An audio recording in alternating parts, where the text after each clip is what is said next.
Okay, this was enough for a teaser. So this is rocking Earth observation, rock and roll. Space really rocks, and I would like to have a small rocking session here on stage.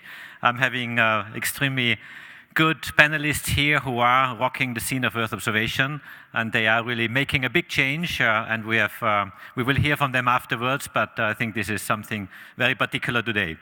Rocking means leaving conventions, meaning following new routes, but also walking on the wild side, and I think that's what these four gentlemen are doing.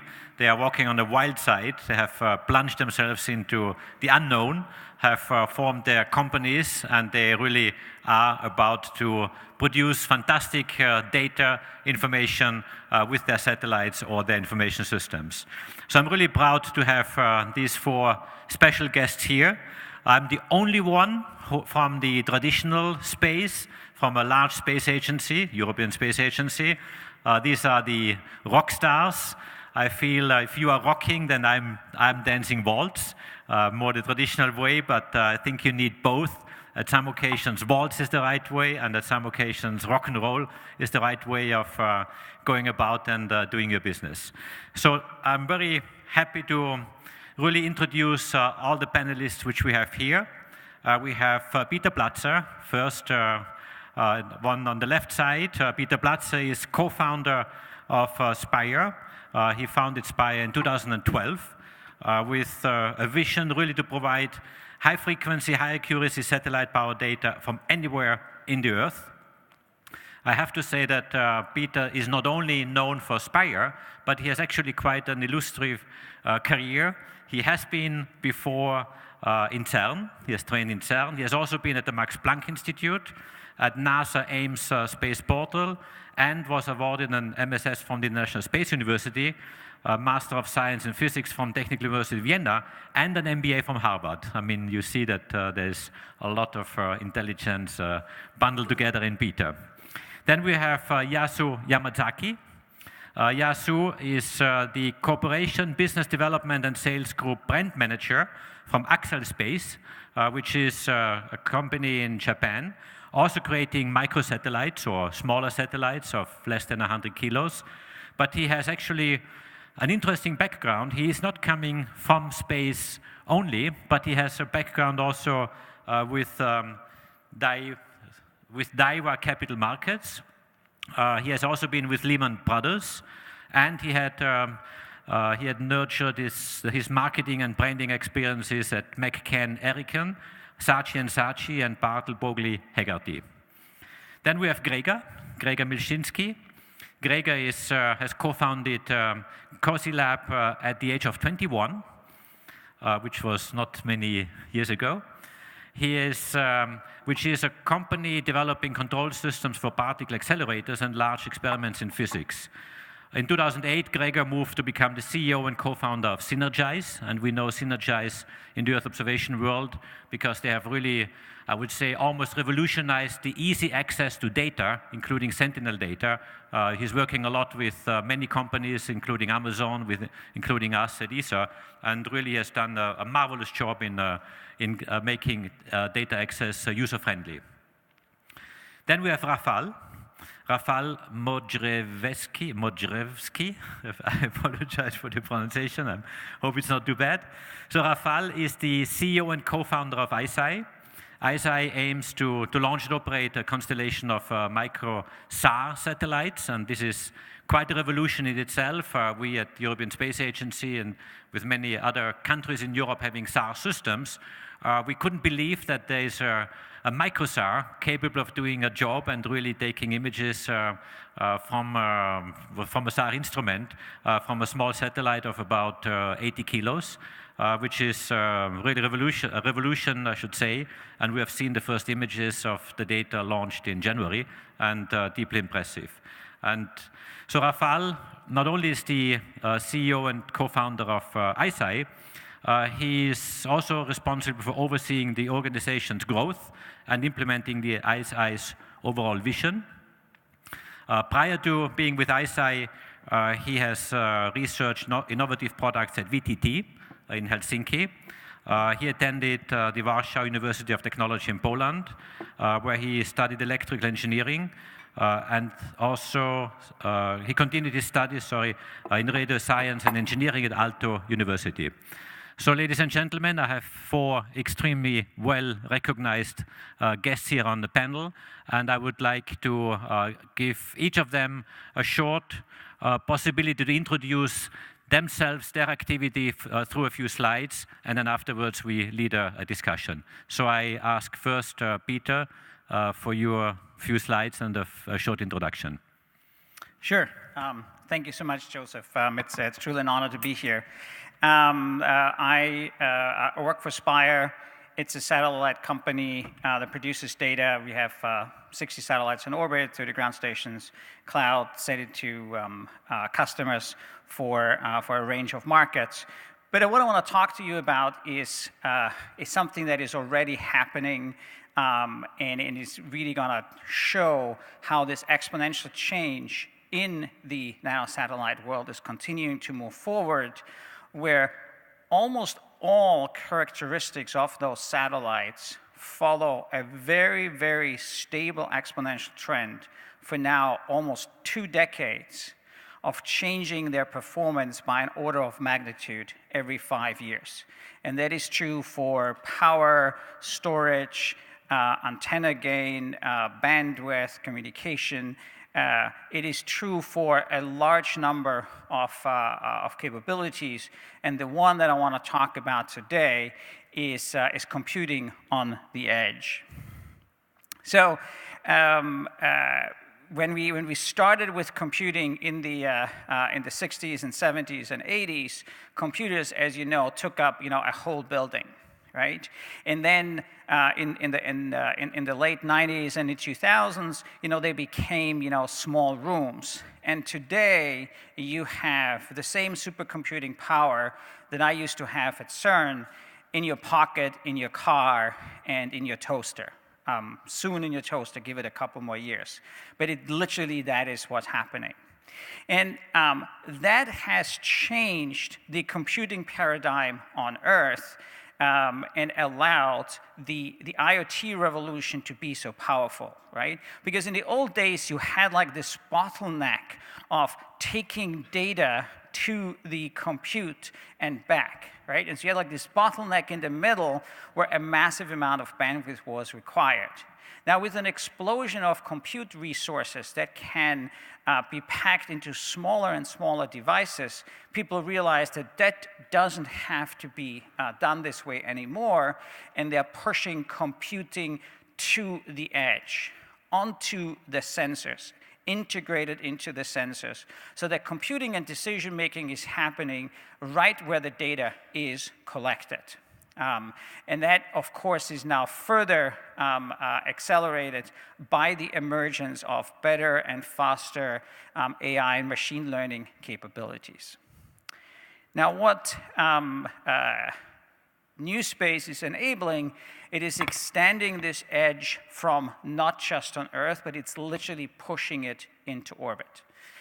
For example, together with ESA, Spire is launching a true supercomputer into orbit, 1 or more teraflops of compute power, which is equivalent to all the compute power launched, taken together from the 60s to the early 2000s combined.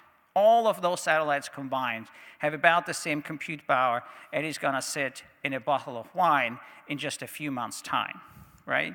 And that means that you have an autonomous decision-making machine at the ultimate high ground, right? So when traditionally, for example, in one of our markets, maritime, you're in space, you collect the data, you have to find a ground station, you decode it, you analyze it, you figure out what's wrong, and then maybe you get it to the customer. All of this can now happen on the spacecraft, where the spacecraft itself can analyze the data, recognize that, I don't know, a Malaysia airline flight is veering off course, or a ship is in distress, and immediately send the information to authorities or the customer. So you really push the decision-making onto orbit so that you have an autonomous decision-making capability at the ultimate high ground 24/7. And that is what's happening in new space, literally at a time scale of months, rather than as often happened traditionally in the time scale of decades. Thank you, Peter.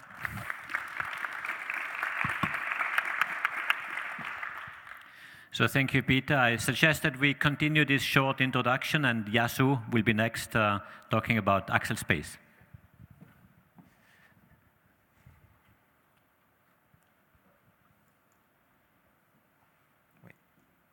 Okay, my name is Yasu from Axel Space. I'm in charge of everything about our business. And we are essentially in a business of providing smart, actionable Earth observation data to make intelligent decisions for our clients. And so far, we have been flying 3 satellites, which we design, build, and operate. And we're very excited to share that end of this year, we will be launching our first JAXA satellite, which we have designed, built, and will be operating. So this is very exciting, but take a look at these images. So very beautiful images taken with our Hodoyoshi satellite, which we launched in 2014. Very useful for many applications, but we realize not many people actually can own their own satellite. And this is a big problem because one of our mission is to have more people be able to access to space-related technology. And this image is our vision for people to be able to access to commercially viable Earth observation data from their smartphone. So meaning we want to really democratize Earth observation data and give more access to people. This means that we need to do something with the cost. So we decided that we're going to create our own next generation microsatellite called Gurus, which we will be launching at end of this year. This is a 100-kilogram microsatellite, which will be deployed into 600-kilometer orbit, taking images at 2.5-meter resolution, and taking beautiful images, beautiful optical images of our Earth. Now, once we have this infrastructure in orbit, what we can do with this is, for example, in the US, there is a huge farming activity going on. And by using our data, we can give farmers intelligent and smart data that they can utilize to make intelligent decisions for precision farming. Tell them or give them access to data so that they know when to harvest or where to give fertilizers. And this, we hope, can contribute to eradication of hunger. And the other exciting part about our data is we are going to be able to capture the data around the world. For example, we can take images from the ports around the world which we will be able to use to develop maybe new financial information that was not possible in the past. So again, AxoGlobe, we are aiming to complete the infrastructure by 2022. This is our little office in the middle of Tokyo. So I encourage you guys, if you ever drop by in Tokyo, to come visit us. This is our team. Right now we have 60 people, many of them actually from all over the world. Actually, right now we have 12 countries represented. And I believe we have a lot of them coming from Europe and more coming towards the end of this year. And we will be more than happy to give you a tour of our exciting office, which we actually build our own satellite. That's it. Thank you so much. Thank you, Yasu.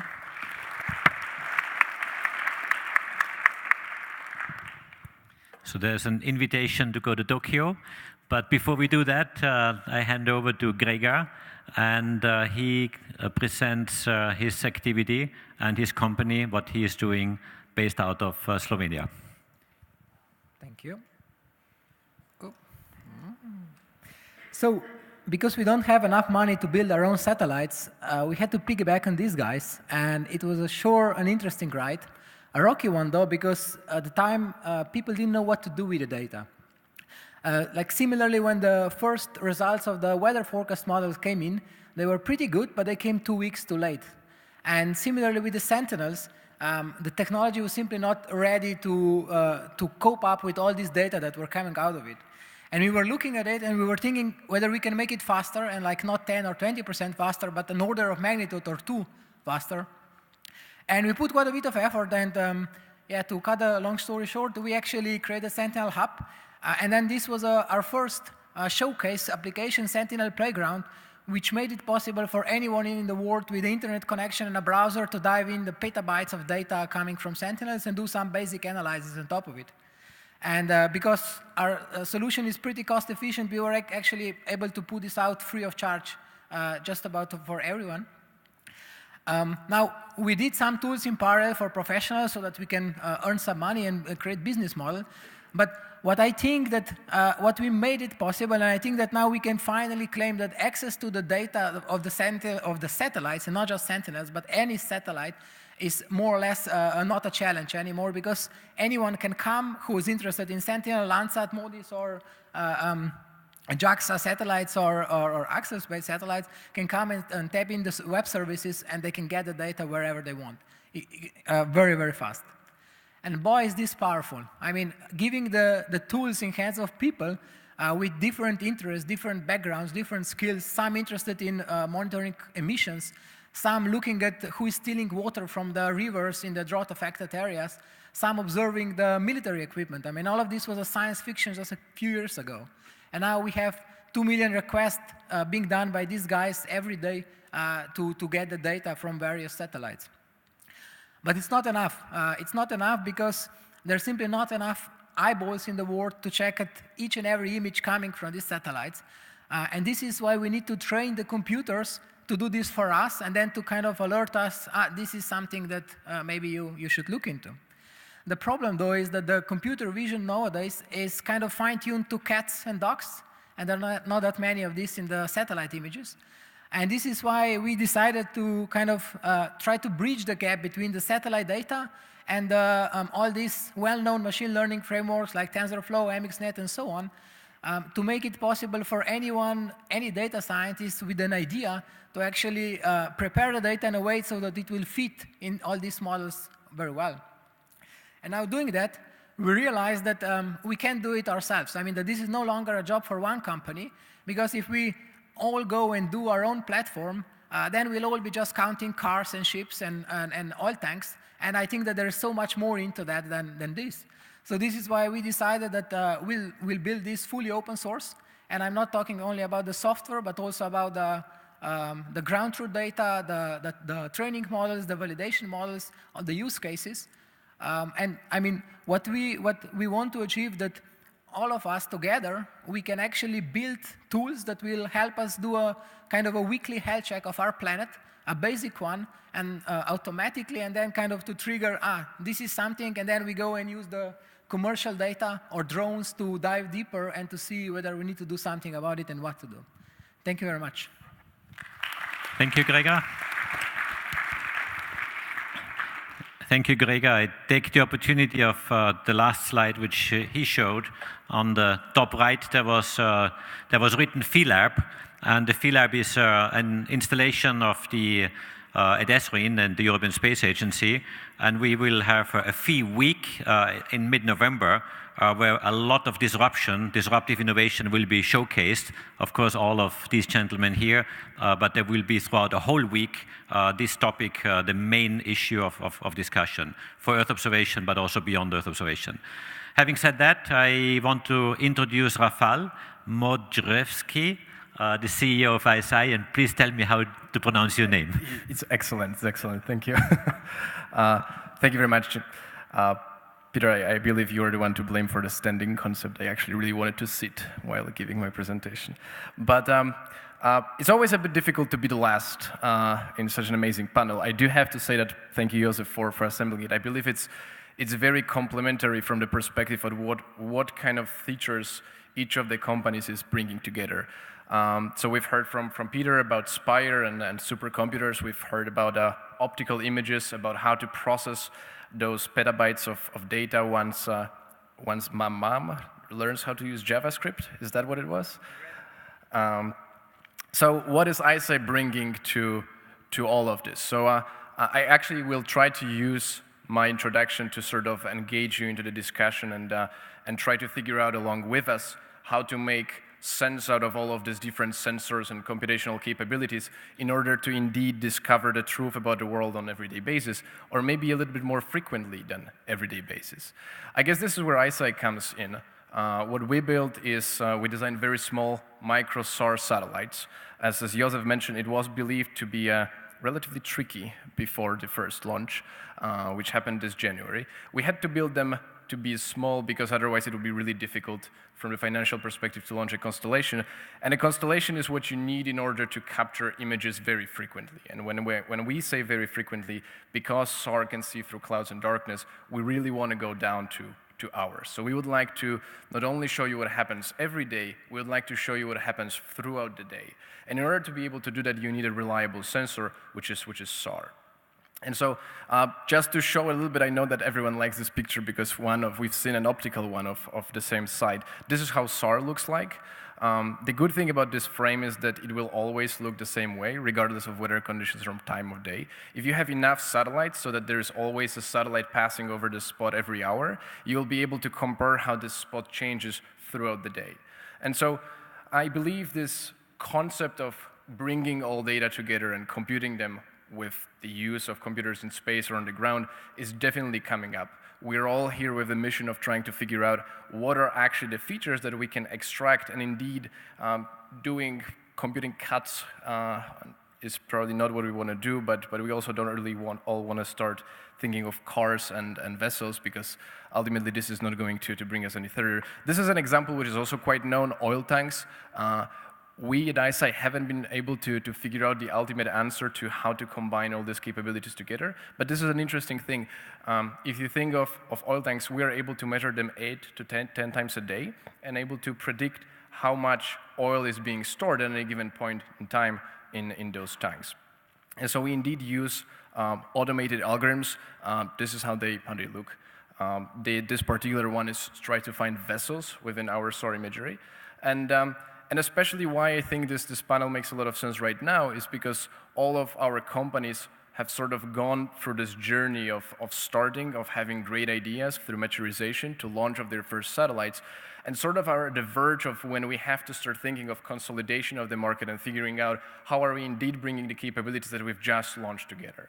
So from ISI's perspective, that maturity has been reached with satellite called ISI-X1, which looked like this. Is indeed a 66-kilogram satellite, and took the SAR picture that you have seen, and it took that one as well. And right now, ISI, after raising the last round of financing, is preparing to launch additional 6 to 10 of those, with ISI-X2 coming up in November, and looking like that. So I'm really eager to hear your questions and discussing with the rest of the panelists what is that we could use all this data for. Thank you.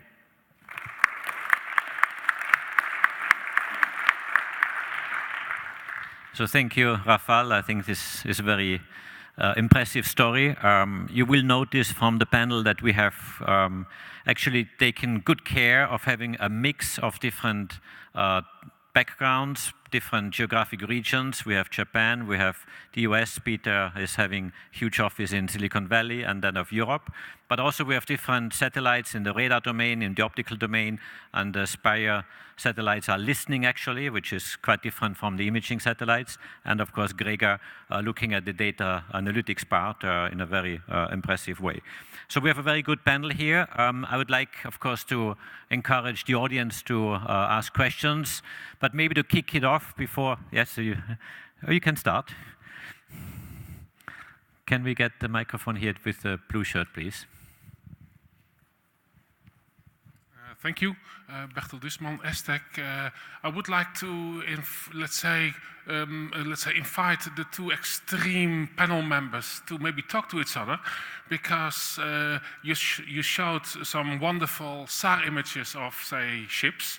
If you would add the teraflops from Peter, you don't need to downlink those images. You only need to downlink the size of the ship, its speed, and its location. So to whom are you addressing it? To I can maybe start by quickly commenting, and then maybe Peter, you've got something to add. This is definitely a very interesting idea, and I believe what Peter is doing is actually bringing it much closer to reality than one would think. I didn't know that the mission is coming up that early, but that's exciting, and definitely we should sit down and think of how we can transfer the raw data from our satellite into your satellite so that the computation can be done. But I can definitely say that from the user's perspective, receiving the information as soon as possible is critical, especially from a SAR instrument. SAR instrument, as I mentioned, has that feature that is able to observe what's happening on the planet regardless of weather condition and time of day. So sort of the freshness of data is essential to be able to take advantage of that capability. And right now, the biggest problem is how to download all that data, because the pictures are in several gigabytes actually, all the way to the ground, process them, and then give them back to the users. And I can say that right now, state of art is 20 minutes. And so if we were able to take that data, process them using that computational power, and then, for instance, use a space-to-space communication link to download just the vessels themselves, we'd probably be able to not only halve that, but probably improve by an order of magnitude, which is what Peter mentioned in the beginning. And yeah, maybe Peter, how far away are we from the supercomputer in space? You say you're launching now one, but in order to really have this information on an operational level for maritime surveillance, for agriculture, for all kinds of disciplines, when do you think this will become a reality? So it's going up next year, so in about 6 months, and then will be rolled out to all of our satellites as a capability. So by late 2019, early 2020, it will be available as a service, right? Because the idea that it spun off in your head is ideas that we have heard from multiple customers, right? And so overall, Spire is providing a space as a service concept where customers can upload their own payloads and have decision-making on orbit, and that gives just, as Rafa said, a much faster response time, because the downlink time, the time from like seeing a ground station, gets completely removed from the chain. And I think it's literally a time frame of like 12, maybe 18 months for this capability to be available for anyone who wants to take advantage of it. Thank you, Peter. Do we have more questions in the room? Yes, please. Yeah, thank you for the introductions of your respective companies. Listening to you, I had kind of a flash, listening especially to Gregor. It made me think about what is today the business model of Facebook. You said, there are not enough eyeballs to look at all the peta, gigabytes, terabytes of data that will be available freely on your platform. So first question, is there a risk of commoditization of the image or the product that you guys sell? And you, Gregor, you distribute or you make available. And isn't there is the value going downstreams not about the data itself, the image, radar or optical or whatever, but the data which is linked to the requests which are made on your platform, which is the information about who is looking for what, and what is the value add, let's say, product that is generated based on the combination of different images, radar, optical, et cetera, et cetera. Thank you. Gregor. Yeah. So about the risk, I would say that it's not a risk, it's a certainty.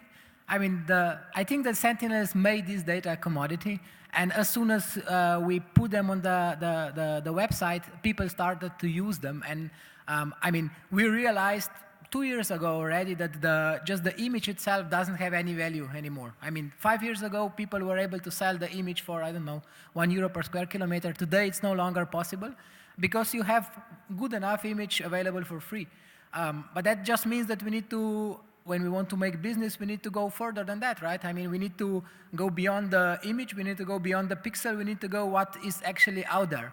Now, your idea on selling or monetizing how people are using the data, I mean, is interesting, but I wouldn't say that it's maybe the only option.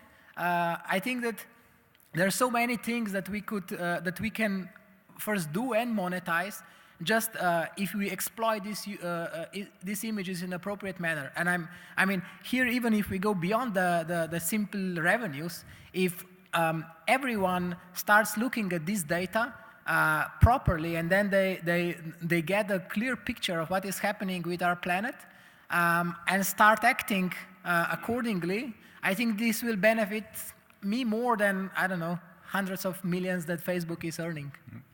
Thank you, Gregor. I think Peter wants to add something. Yeah, just very, very shortly. If you look, for example, at GNSS location, geolocation information from the GPS location or from Galileo, the industry around geolocation is of the order of $150 billion, right? And you could argue that, well, you know, like it's the same information for everyone, so it's commoditized, right? Only because the same information can be gathered from multiple sources does not necessarily make it worthless. I think that's the first point. And I think geolocation is one data source of that. And the other one is that in an industry where there are very, very high barriers to entry, commoditization only happens if you have multiple providers rising in their quality level in lockstep. Right? If the data source is coming only from one provider and it's a very high cost to enter, it makes it a very, very difficult market to actually dislodge. So it really depends on the structure of the data market. Like, optical imagery, I think, is significantly more difficult than, for example, SAR imagery, where there really is no one with the capability like iSpace currently available. Yep. Thank you, Peter. I have one question on my mind, which I have to ask, which is we have here 4 or 3 representatives of small satellites or smaller satellites. Not all of them are very small.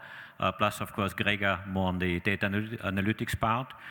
You have mentioned the Sentinels as a commodity, and they are producing actually quite large amounts of data. Today, the users are downloading about 150 terabytes per day, which is really making it a commodity from our central hub, plus many multipliers around the world. So my question is, and I would like to ask you probably first to Rafal, how do you see the combination of, I would call it big and small, smaller satellites and big satellites like Sentinel-1 and IAC, and where do you see this going in the future? Right, so this is probably also one of those questions that we can try to tackle together, but I don't know whether I have the perfect answer ultimately. I can definitely see and share with you that there is a transition in the way people think about those two worlds. Back in the days, in 2015, when we were starting IAC, everyone was basically asking, how are you going to compete against Sentinels? How are you going to make money if the Sentinels are providing data for free? Nowadays, more people are asking, how are you going to utilize the fact that Sentinels are providing data for free in order to make more efficient operations of your own satellites? And I feel like the key to understanding how those two sources are complementary is looking at what is their concept of operation and what are their capabilities. I mean, if you look at IAC, yes, we do have 18 satellites, but each of the satellites is actually much less capable than the big Sentinel is. And the idea with which it collects data is completely different. I often think about it as I mean, we've seen in the world of technology multiple situations when a technology got miniaturized, we've sacrificed a certain amount of quality, but we really haven't dislocated this other technology. I like the cell phone cameras and DSLRs. I mean, you all have cell phone cameras, but it doesn't mean that you're not buying the expensive cameras if you want a high quality picture. It's a similar situation a little bit this, of course, just a simplification, but it's a similar situation with Sentinel thing where this regular everyday or weekly based coverage of the entire globe is basically essential for us to know where to look. ISA's capabilities is not sufficient to look at the entire globe every hour. ISA's capabilities is meant to be focused on a set of specific locations. If we cannot pinpoint those locations, we're not using our constellation efficiently. So from my perspective, the collaboration between the two worlds is actually going to make both of them much more efficient. Thank you. Yasu, would you see it similar, or do you have a different opinion? Thank you. I was patient as a Japanese, not to disappoint my Japanese colleagues.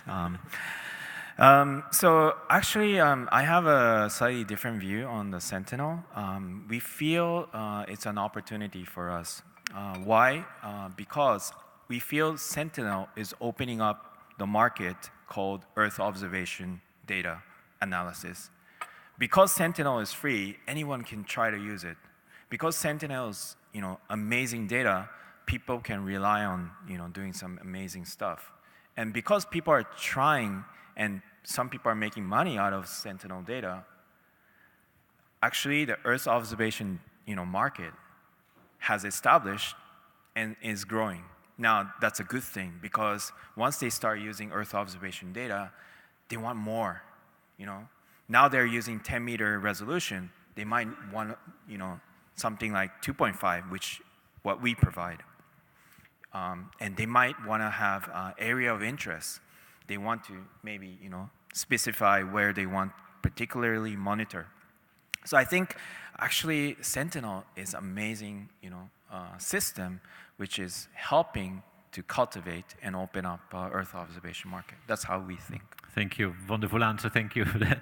I have, yes, there is one question, second row here, please. Yeah, hello, my name is Rob Mueller. I'm with NASA, Kennedy Space Center SwampWorks. It's an innovation lab. Since you want to rock the world, let me ask you a really out there question. My background is in space resources. So I'm a space miner. I look for resources in space. And it's a good analogy to what you're doing, because we have a lot of orbital data right now of the moon and Mars, but we don't have much ground truth.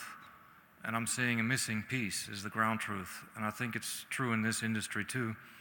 So my question for you is, how do you think you could apply all these emerging technologies, which are fantastic, into mining on Earth? How can we find resources on Earth? That's a very tricky question. Maybe, I don't know who is volunteering. Peter, do you want to give it a shot?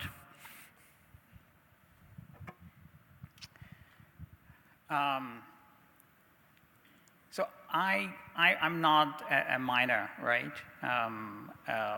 But as far as I know, mining companies have been using optical imagery data in numerous instances for monitoring their operations. And in some degrees, I don't know if it was from satellites or it was from aerial, also to detect certain things, right? The data that we collect is weather data that helps mining operations themselves. I don't know of which sensors you could use to reach into the Earth, right? It's, I mean, you can get soil level moisture, something that we do, and you can do this with microwave sensors as well. But penetrating into the Earth is, I would say, is a non-trivial undertaking from a few hundred kilometers above. Thank you. Gregor? Maybe I just add to that. Again, I'm not an expert in this field as well, but people are actually doing that both with SAR and with optical data. I mean, quite a few of our customers are not in mining, but rather in oil industry, and they are as well searching for resources under the soil. And what they are doing is that they are trying to see how the different ground environments are similar to one to another. Now, in terms of the ground truth, that is certainly an issue that we need to overcome. And I mean, if you ask me, what we need to do is really to cooperate together, because if, I mean, we all need to start collecting it, same as we did Wikipedia, if you want. or if we do it in a professional manner. But the point is that we need to try to do it together, because otherwise it will always be not enough of it to actually do the useful model. Thank you, Gregor. Rafael? Yeah, I will add a little bit. That is true. People do use SAR and optical for mining, especially open pit mines are being monitored very frequently. But I feel like the question, maybe if I understood it that way, opens up a discussion around, is the satellite the right type of instrument to collect all types of data or to solve all types of problems? And from our perspective, the answer is no. That the satellites are great for collecting large areas anywhere around the planet and get there relatively fast. But if you want a very high resolution SAR frame and you have a lot of time, I would fly a drone over that area, right? If you need to analyze the soil moisture, I wouldn't select a very big satellite that's super capable. I would rather use some sort of an IoT sensor. And so sooner or later, I feel like the panel is going to come to a conclusion that satellites are just the beginning of the data revolution. I don't know whether Peter was doing the same thing as I was back in the day when he was raising money, but we used to call IAC data company. We still do. It's not a space company. It's not a spacecraft manufacturer by any means. It's a company that tries to find solutions to problems where information is needed and people are actually looking for answers. And satellites are just mean for us to collect certain types of information which are better or worse for the particular problems. And what we see is the more problems we discover, the more different layers of information we have to utilize in order to solve those problems accurately. So I do think that in the quite near future, we will see synergies not only between the companies that are doing satellites or sort of within the new space industry, but between all companies that are producing any sort of sensors and merging of GNSS data or IoT sensors with SAR will be definitely much more accurate than anything else. Okay, thank you, Rafael. We are actually at the end of the session because it is supposed to finish 3 minutes ago. So I'd like to really conclude here to thank our rock stars, Peter, Yasu, Gregor, Rafael. I think you are really rocking the Earth observation scenery. What you are doing is phenomenal. You have a lot of courage and a lot of energy and drive in order to do that, and I think we are all deeply impressed. I give all four of them a great round of applause, and thank you from my side. Thank you very much.